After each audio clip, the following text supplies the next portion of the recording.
guys so much. This is a great night and a really neat club. I'm happy to come here. I had no idea.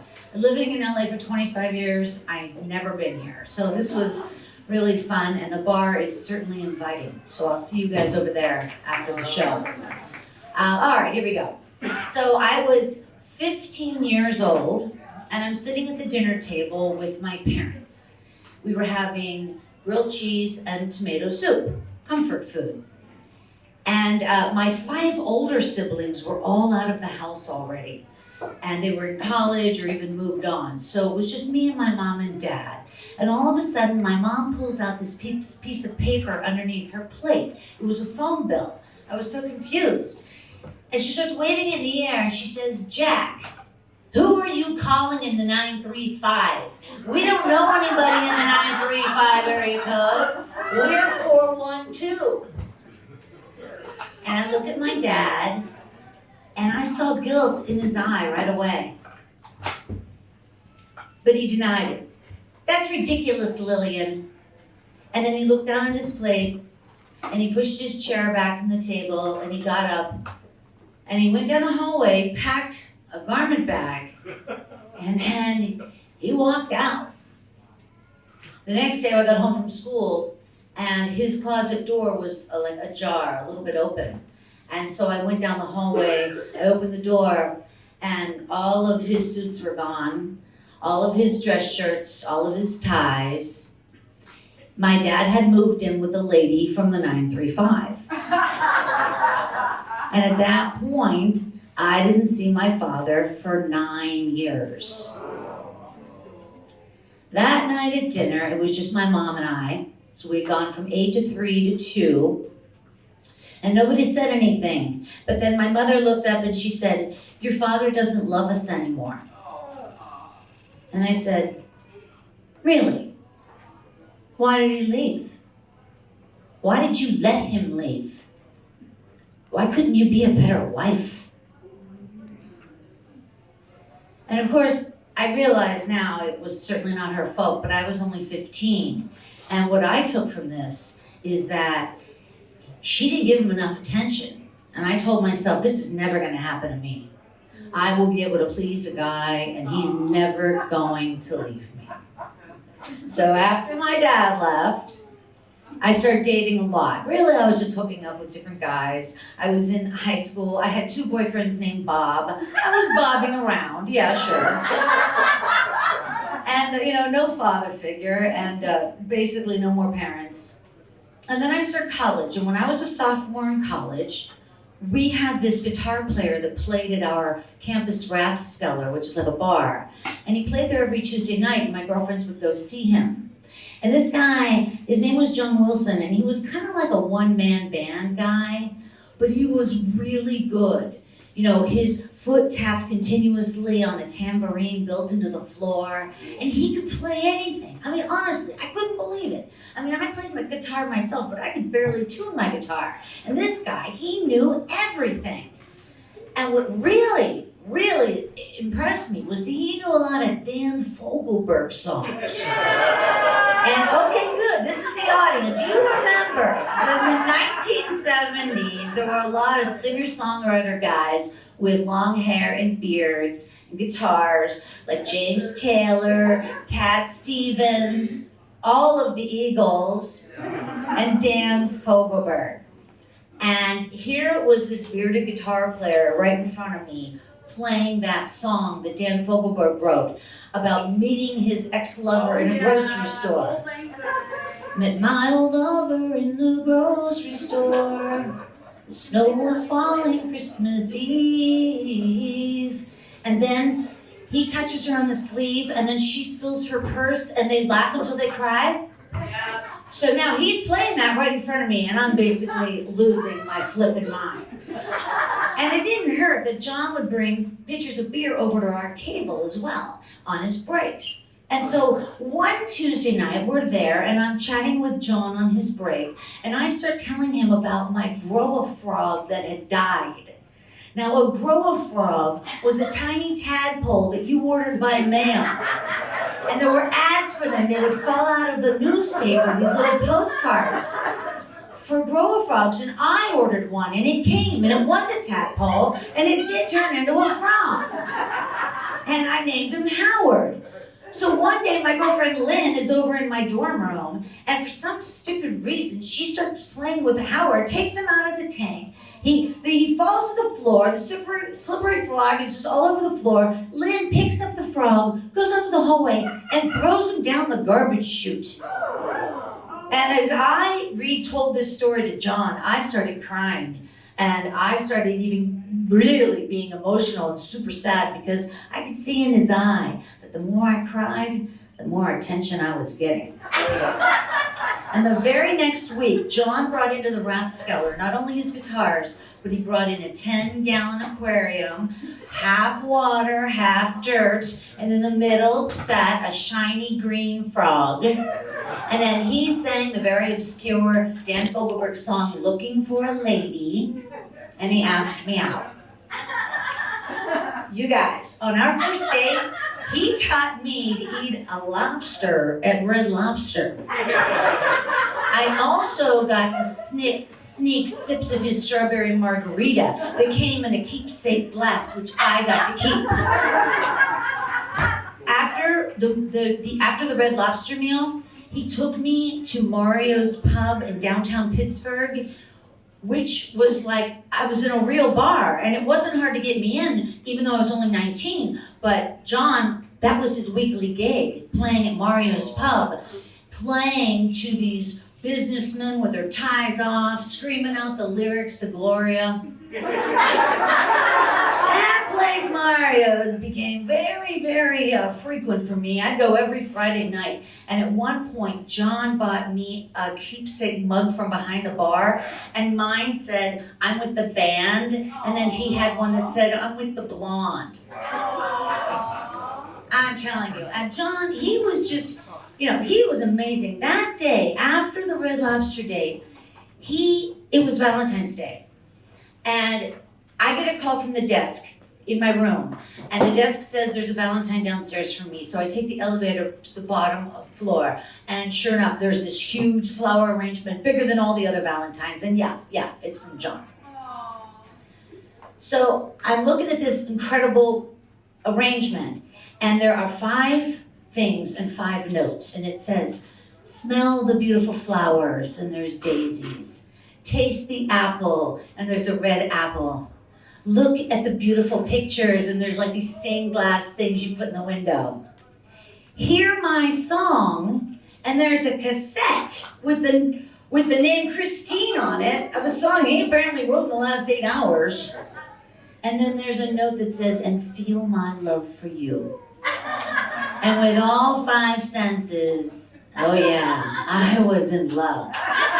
John was not like these other guys I dated. I mean, John, he not only took me to Red Lobster, he took me to Bob Evans. That's right. He had an apartment in the cool side of town called Shady Side. And one night after his gig, he took me back to his apartment. First time. And he says to me out of the blue, hey, Christine, do you know those DJs, Jimmy and Steve, on the DVE morning show? And I go, yeah, I know Jimmy and Steve. Everybody knows Jimmy and Steve. And he goes, well, I look just like Steve Hansen. And I say, wait, what? Steve Hansen, he's bald. And he says, well, this is actually a hairpiece. And I was just like, what? I didn't know what to say. I mean, I was only 19 years old. I didn't know. He was 32. I didn't know a 32-year-old could go bald. And then he scratches his head, and I saw the wig move. And then he says, it really itches. I'm going to take it off. So then he turns around and goes into the bathroom. And I'm sitting there just thinking about the DVE morning team and Jimmy and Steve and wondering what this guy walking out of the bathroom is going to look like. And folks, he not only looked like Steve Hansen, he looked like Gandhi. But I pretended it didn't matter. I decided it's okay. I want to be his muse. Now, I mean, I know a lot of bald guys and that are very handsome, but I was 19. I wanted that Fogelberg hair, you know? This was not going to be Dan Fogelberg hair. But it was okay. I let it go. But honestly, it really bothered me. In fact, it bothered me a lot because it was like a big secret that he wore this hairpiece and he never wore it to get, he always wore it when he was playing gigs. He had a styrofoam form head at the top of the closet where he would store the wig when he wasn't wearing it. There were always little white tape tabs all over the bathroom floor, and that was from the double-sided tape he had to put in the wig to hold it to his head. It was gross, but I overlooked it, and I thought, look, if I'm gonna be like Paul McCartney's muse, Linda McCartney, then this is what it is. So, when I was 22 years old, John asked me to move in with him. I moved in with John into a one-bedroom apartment, and we each brought 2 cats, Sweetie, Spook, Dave, and Stan. That apartment smelled like a litter box. After about a year, I became a flight attendant, and this was a great job for me, but I missed John when I wasn't with him. I missed his attention, and I missed going to his gigs. So I thought, well, wait a minute. If he marries me, then boom, he'll fly with me. Marry me, fly for free. So we did, we got married. And he wrote a song for the wedding, and then we flew to Europe on our honeymoon for free, of course. And then we got back to our place, and John, he liked my flight benefits even more than I did, and he started going to Nashville all the time. And he started buying instruments in Nashville and playing gigs in Nashville, and then he just moved to Nashville. And I stayed in Pittsburgh and moved in with his parents to save money. I would go to Nashville as much as I could on standby, being in more airports, and trying to get down there as much as I could. And then after about another year went by, I decided to become a real estate agent as well. And the idea was John and I will be able to buy our own house in Pittsburgh. So he comes back to Pittsburgh, we get another apartment, and then we find a townhouse. And with my expert, real estate skills, we get that townhouse, and it is game on. I am so happy now. I am a real estate agent, I'm a flight attendant, I've got a guitar player boyfriend and a new house. And then about 2 weeks before we moved into that house, something happened that would change, everything. John was playing a gig at the Fireside Inn, and this was a really good gig in Pittsburgh, and my friends were coming from the airline, and I was so excited because I loved, showing my friends, my husband, and the way he could play. I beamed with pride, asked him to play anything. No, I'm serious, he could play anything. And we got to the gig, and he was playing Cheeseburger in Paradise, which, goes right seamlessly into Margaritaville. And we're dancing, we're having a great time. And then when John went on his break, I asked him if I could borrow the keys to his van because I had these pictures made up of our new townhouse. And it was Christmas time. So he and I are in front of the townhouse with this big banner that says, "Look what Santa brought us." My sister had made that banner on a dot matrix printer. It must have taken hours, seriously. So we get out to the van, me and my 2 girlfriends, and it's very cold. We get in the van right away. I start up the van, and now I'm looking for the pictures. And the van is trash, musician, and I see a Rolling Stone magazine, and I see a record club offer from Columbia House. And then I see a Christmas card. And on front it was like a dove and it said "Peace on Earth," and then I opened it up and it said, "Dear John, I am so sorry for everything you're going through right now, but soon it will be over and we'll be together." I look out the window and my husband was standing right there. He had the pictures of our house in his hand. I think they'd been in his pocket the whole time. And I hold up the card and I put down the window. I said, "What the fuck?" And he says, no, it's nothing. She's just a friend. She's a girl. She's a fan." Like me, a fan. I could see the snow falling down in the parking lot lights. And he just turned around, he went back in the bar, and I sat there with my girlfriends, terribly, like, embarrassed, but like, oh. And we were very quiet. You couldn't hear anything in the van. You could hear the snow falling, that's it. And after a few minutes, I said, let's go back in. And I pretended that I didn't read what I just read. And I danced to Come Monday, and I drank a lot of beer, and I got very drunk. And at the end of the night, there was no way I could drive home. And my friend Karen said, I'll take you to my house. And John didn't stop me. He didn't say, wait a minute, we need to talk, come back. He just let me go with Karen. So I'm sleeping on Karen's couch, it's the middle of the night, and I'm thinking to myself, what was that card signed? Who signed that? It was Lauren, or it was Laura, or it was Lara Vanderbush. I know this girl. She always came to my husband's gigs. She was always super tan and blonde bleached hair and wore tiny tank tops. She requested that stupid song, Brandy, over and over again. She was 2 years younger than me. Fuck. So in the morning I get up and I'm so excited to get back to my apartment to show my husband this newfound information that I had and to confront him. And I threw the door open to our apartment and we had been robbed. I grabbed the phone and I said, call 911. I said, hello, yes, we've been robbed, yes. The stereo is gone and there's four guitars are missing and the TV is not here and the cats, hold on. Sweetie, Spook, where are you? And it was then, as I was counting cats, he hit me, he left. And I walked back to the bedroom. And we had this dresser that his grandmother gave us, and it was still there. It was this big antique dresser, but the drawers were gone. And it stood there with these like two eyes and a gaping mouth as if to say, you didn't see this coming? I told 911, I'm sorry, we weren't robbed.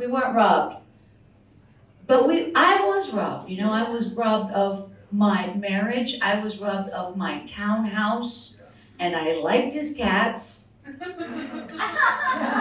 a couple of weeks later, I get a letter from his grandmother telling me to take it easy on John through the divorce because he and Lara are expecting their first child. So he got another girl pregnant while we were married, and then he had his grandmother tell me. This guy was not Dan Fogelberg. This guy had no class. Look, you guys, this guy, he was just some dude who plays brown-eyed girl in the corner of a bar, who wears a hairpiece, who gives alcohol to teenagers and gets them drunk. I was so much better of a person. I was a flight attendant and a real estate agent. And I would like to say that this was the last lesson I learned, but it wasn't. Unfortunately, there was a soccer player, there was another musician, there was a comedian. But finally, it took me a long time, but I finally realized I don't have to cater to somebody else's dream to make them happy to live my life. I can write my own story. I can move to Los Angeles and I can start over and I can be the star of my own life. Thank you.